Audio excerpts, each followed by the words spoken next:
Представи си модно ревю, но не какво да е, а такова, в което всяка визия е идея, всяка материя – експеримент, а всеки детайл – заявка за бъдещето. Всяка визия, която видите, носи в себе си своя характер и своята история. Нека се насладим.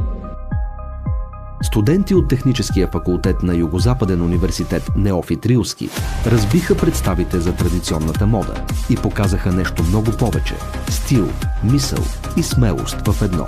На подиума оживяха цели концепции – от ефирни и нежни визии, вдъхновени от природата и сезоните, до дръзки дизайнерски решения, които буквално играят с границите на формата и структурата. Една от колекциите – контролиран хаос – показа как от привидния безпорядък може да се роди нещо изключително подредено, силно и въздействащо. А веднага след това пълен контраст – от тренировката до водката. Колекция, която смесва спортна визия с вечерна елегантност. Да, точно така. Удобството среща стила, а границата между ежедневие и нощен живот просто изчезва. Но това не е всичко. В тези модели има послание за увереност, свобода и индивидуалност, за това да бъдеш себе си, без компромиси